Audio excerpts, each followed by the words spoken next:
from Sugar Falls High School, and my speech will be on modern segregation in America today. Let me take you back to my childhood.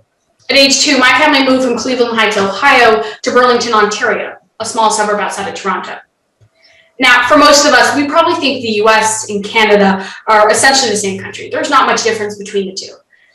Maybe Canadians are perhaps a little nicer. They definitely care more about hockey than most of us. But from the 5 years I spent in the Canadian educational system, I identified a significant difference in the way these two cultures attack integration. Nearly 40% of my first grade class was second-generation Canadian, or having at least one immigrant parent. The impact of this is from a young age, I had access to different cultures, belief systems, religions than my own. I was living the ideals of the true American dream, just minus the America part. The issue is, my peers down in the United States at the same age didn't have that same opportunity, because while adults in the United States experience relatively low rates of socioeconomic isolation at work, the opposite trend is happening for students. In fact, since Brown versus Board of Education in 1953, we've actually seen an increase in school segregation in America. So how do we attack this problem? By applying the rotary four-way test, we can look to create and validate new solutions that attack the causes and effects of school segregation in America today. So firstly, is it the truth? Let me take you back to the 1953 ruling, in which the US Supreme Court in Brown versus Board of Education officially rejected the notion of separate but equal. It was no longer legal to officially segregate schools based on things like race. In most of our minds, rationally, that's where school segregation ends. But the issue is that declaration came far too late. By that point, the government policies put in place to segregate the schools in the first place were so effective. By that simply saying you could no longer segregate was not enough. The government had to act retroactively or attack the root causes of why we saw school segregation, like residential segregation. But they were unwilling to do so, and thus school segregation persisted. So it is true. It is true that school segregation disproportionately harms African American and minority students in America. It's true that the average white student attends a school with 69% other white students. It's true that the average white district receives $23 billion more in federal funding every single year than predominantly non-white districts. But yes, it is true that even the most researched minds in America struggle to find an equitable solution to this problem within the constraints of our Constitution. That leads us to our next question. Is it fair to all concerned? Certainly not. As I already said, African American students are twice as likely to attend a low-quality school than white students. The impact of this is lower educational outcomes and job opportunities. Why?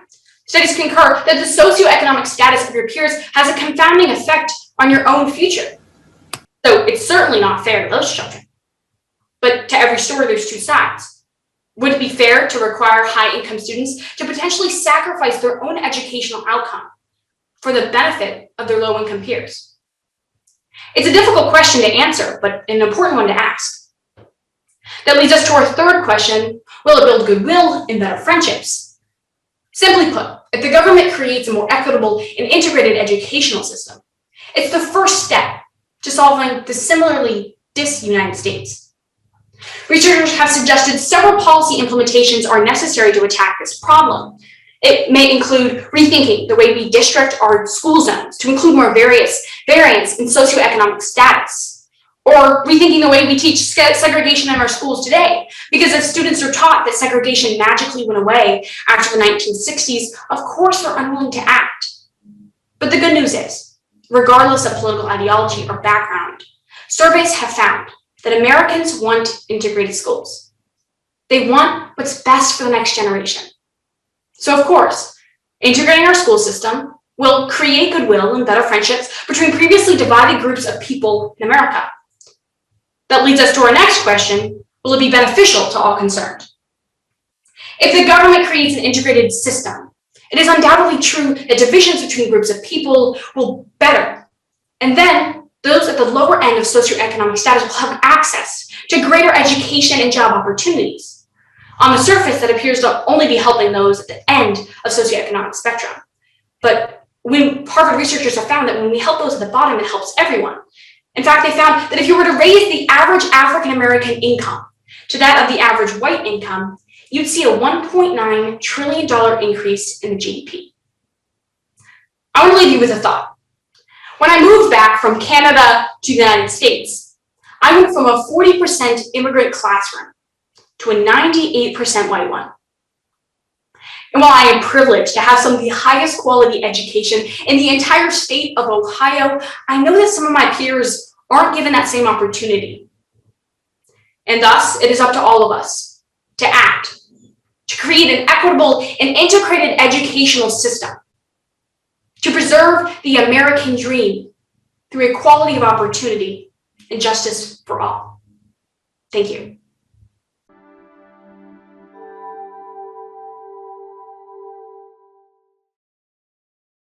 Hello, my name is Sampurna Sarkar, and the title of my speech is The Feminist Struggle. Good morning, everyone. Today, before I begin, I want to tell everyone here a story. Once upon a time, there was a girl who was an unbelievable scientist. She also happened to be especially beautiful, with gorgeous hair and everything. One day, she and a friend were talking about the sexual harassment that she had faced in her last job with her PI. She opened up about how she was scared that her job might be affected if she reported it, but she was glad that she did speak out.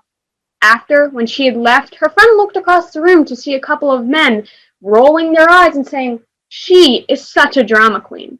She wasn't harassed, she just can't take a joke." And the PI only hired the hot woman, followed by hysterical laughter. This was a real story from the Harvard Crimson, and she had just experienced discrimination. Now, I hope you like that story, because that is what I will be talking about for the next couple of minutes. As a girl in STEM, I pride myself in the fact that women have achieved so much, starting from so many years ago. From the right to vote, scientific technology, and most importantly, their undying love for learning.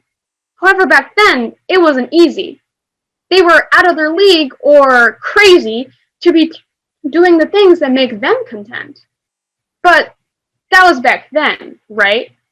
Things have changed, right?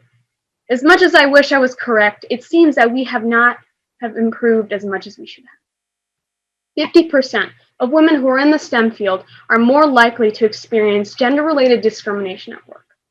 50%. Half.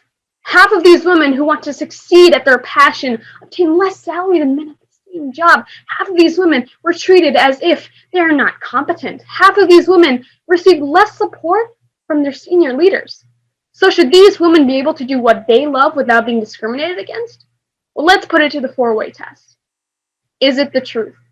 Well, Professor Elizabeth Moss Hunter in the late 1970s drew attention to how the structure of organizations, particularly the balance between minority and majority groups, and how it can influence the experiences in the workplace.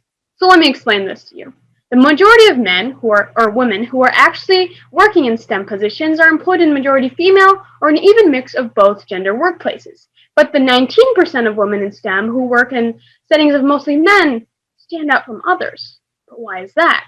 First, you may be thinking, well, 19%, that's not even that much. But let me tell you this. Fully 78% of those women said that they have experienced gender discrimination in the workplace, compared to about the 44% in the other settings. That's a 34%. 34, but now do you see the pattern? So right about now, I would say that yes, it is the truth, and it is something that women go through every single day, something that literally makes it harder for them to succeed at their job. Now I'm going to tell you something else, and it speaks for itself. According to the National Center of Biotechnology Information, studies have demonstrated that more than half of working women report being sexually harassed in behavior at work.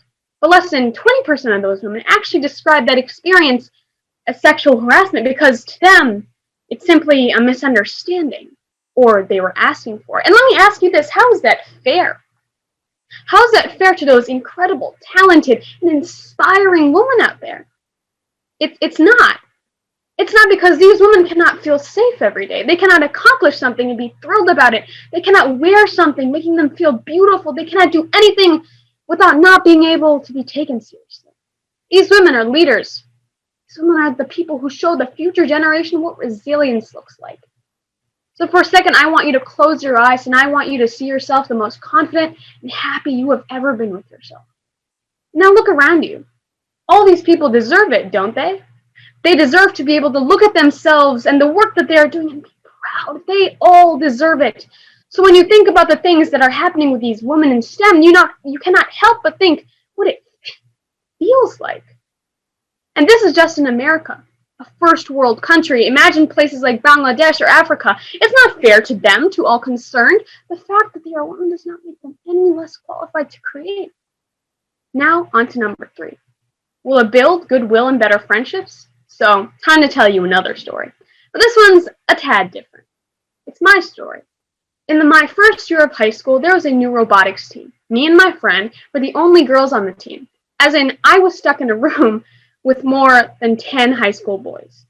But throughout the season, my friend and I had spirit. We were invested in working as a team on this robot. And our team members treated us with respect. Not like we were stupid, but with respect. And for this, I look forward to robotics every single day. It felt heartwarming to be accepted, even though I enjoyed something that wasn't typical for my gender. And I wanted this for others. I was inspired by my friends. Soon I suggested that we teach robotics to elementary school students. I ached to teach those kids that no matter what your gender is, you can do anything that makes you proud of yourself.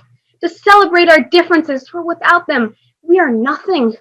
We would be lifeless, basic husks. And finally, will it be beneficial to all concerned? Now, I'm sure that most of you have heard about the golden rule. Treat others the way that you would like to be treated. But I think that there's a different way to go about it. Treat others the way that you deserve to be treated.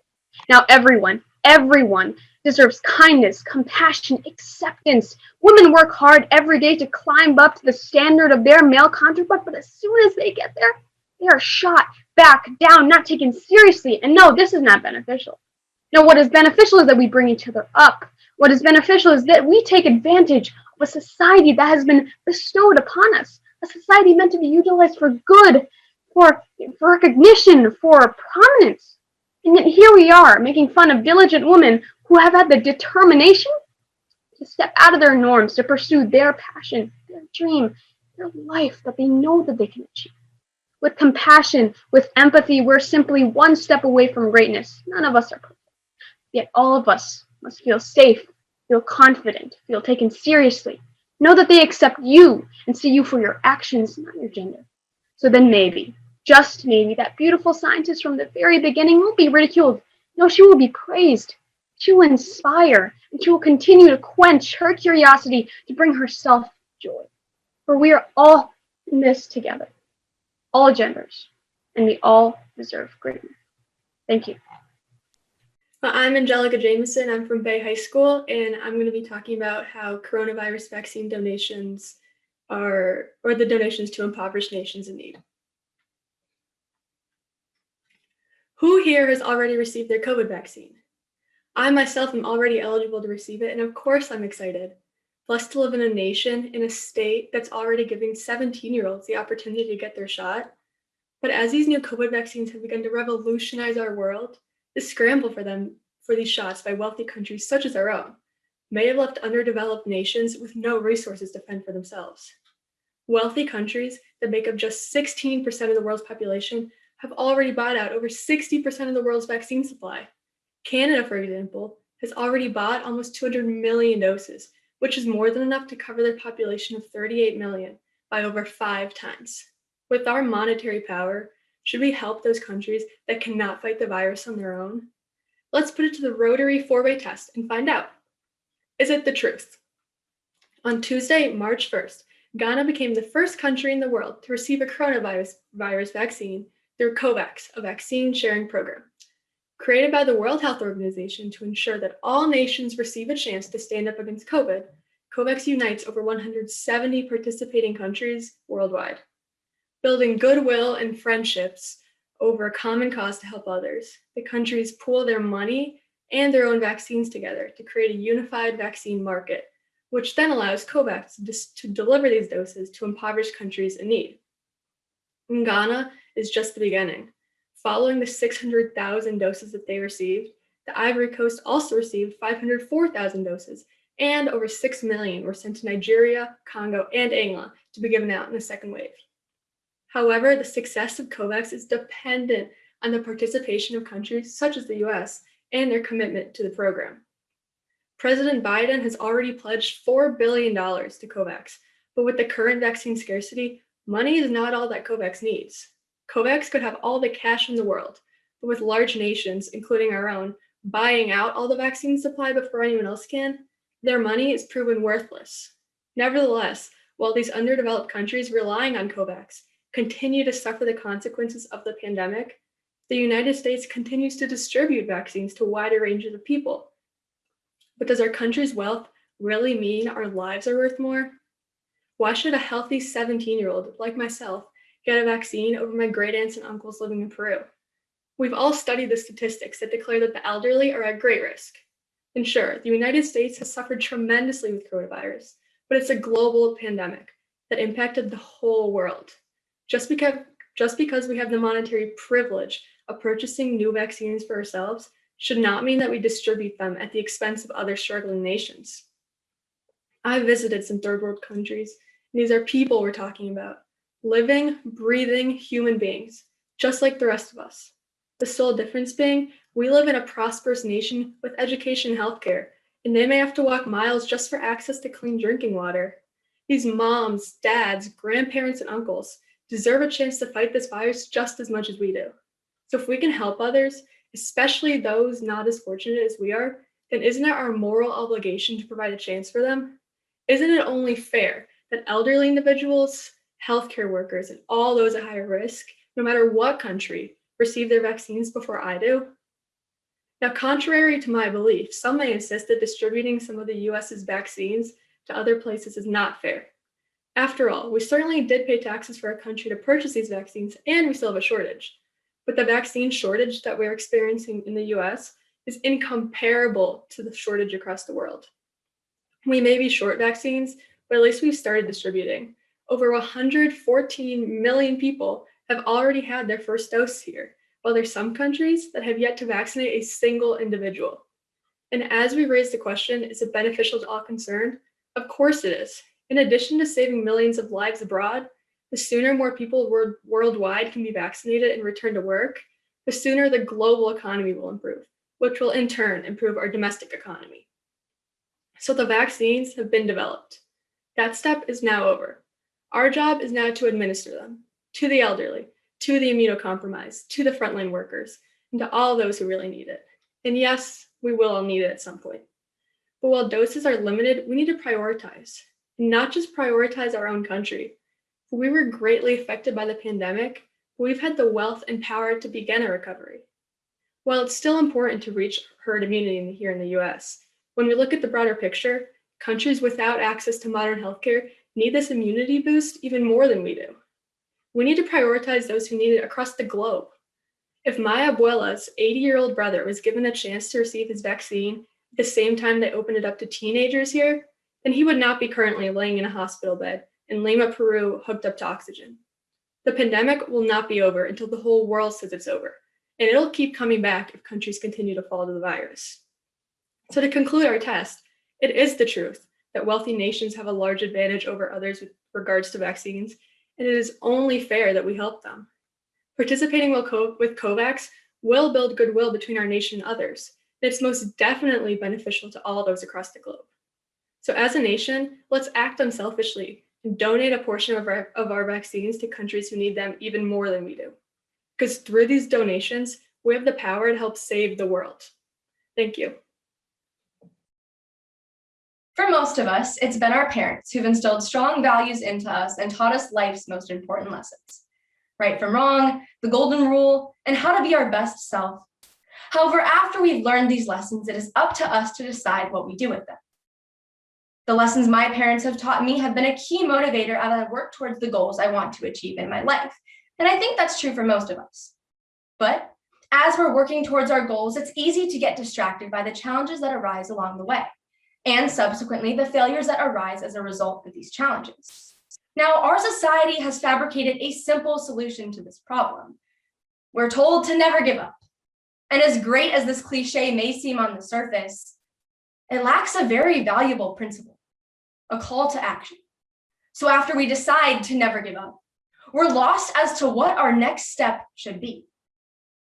It often doesn't come clear until we're faced with a second chance, which unfortunately brings forth another problem. You see, we've spent so much time contemplating our next move that when the opportunity does present itself, we're unprepared to take advantage of it. And that's my concern, because we don't. So today, we'll address this using the four-way test in an abstract way to investigate why we don't take a chance on our second chances. Now, the first component of the four-way test looks at whether or not the things we say or do represent the truth. In regard to second chances, let's look at the validity of our original efforts. We have all experienced being unsuccessful the first time around. But how often is this original failure simply a result of no honest effort on our part? When I tried out for travel soccer in 6th grade, I didn't make it. Clearly, since I'm now a proud speech and debate kid. But in all seriousness, I spent so much time blaming everyone else for my failure instead of just facing the harsh reality that I could have spent more time preparing. Practice may not make us perfect, but it definitely makes us better. And this holds true for any skill we want to master. Anders Ericsson, a late professor of psychology at the University of Florida, dedicated 30 years of his life to human achievement. And he found that if we really want to excel at our skills, we need to engage in deliberate practice, an ideology with 3 key components. First, we have to have specific measurable goals. Second, we need to set a set amount of time each day aside for working towards our goals. And third, we need to set up a system to receive feedback on our steps and the progress we're making. If we work hard and reflect truthfully on our actions, it will be so much easier for us to go back and reevaluate when we aren't successful. Now, the second pillar of the four-way test asks us if our actions and words are fair to all concerned. And before I answer this, I would like to share with you an impactful analogy made by motivational speaker Les Brown. He tells his audience, imagine you are on your deathbed, and standing around your bed are the ghosts representing your unfulfilled potential. The ghosts of the ideas you never acted on. The ghosts of the talents you didn't use. And they're standing around your bed, angry, disappointed, and upset. We came to you because you could have brought us to life, they say. But now we go to the grave together. So I'll ask again, is it fair to all concerned? Is it fair to the world that we didn't get to see your dreams, your talents, and your ideas because you were too lazy to put in the work? Is it fair to your family and the people who look up to you that you didn't maximize your full potential because you didn't believe one person could make a difference? And most of all, is it fair to you that your dreams are still just dreams because you didn't take the risks necessary to make them a reality? Life has never been fair. And for the most part, there is nothing we can do to change that. But what we can do is make sure that others don't miss out on our influence, all because we were too lazy and we didn't see the point in simply trying again. Now, the third part of the four-way test asks us if our actions build goodwill and better friendships. When I didn't make the travel soccer team in 6th grade, I clearly lacked the skills necessary to succeed and the motivation to continue. But I learned a valuable lesson from this experience. I learned that success is always a choice. And just a year later, I was able to apply this lesson to my life with the start of Algebra 1. See, Algebra 1 marked the start of advanced math in 7th grade, and consequently, all of my problems. You see, I was horrible at it. You see, it started off with the test grades that I promise you weren't A's, B's, and we'll stop there for my sake. It was at this time that I realized I had a decision to make. I could either choose success or settle for what I had. Now, success took a while, but I promise you I did not settle. Every day after school, I worked on the math problems with my grandfather, who taught high school math. Before each test, I set up a study group with my friends to make sure I knew the material. And eventually, I learned what I needed to. This strengthened my relationship with both my grandfather and the friends who helped me. But even more importantly, it gave me the motivation to go help others who were struggling in the same way I was. I did this as a peer leader in a geometry class just a year later. Now, I can't speak for everyone else's experience, but I can tell you that it was taking advantage of that second chance that gave me the confidence to go forth and help and spread goodwill to others. Now, the last pillar of the 4-way test looks at whether or not taking advantage of our second chances is beneficial to all involved. And to prove to you that it is, I would like you to think about the most influential person in your life. Think about the lessons they've taught. Think about where they are today and what they had to overcome and the second chances they had to take to get there. At the end of the day, the world was better off because they decided to try again. This decision started a chain reaction that works like this. They make a decision to keep going. They learn lessons from that decision. And then they spread those lessons to other people, and the cycle repeats. The reason second chances are so important is because they don't just benefit all involved, they benefit everyone. Now think back to your hero. If they didn't take the second chances, the world would have missed out on their impact. So today I leave you with one final question. Will you let it miss out on yours? Thank you.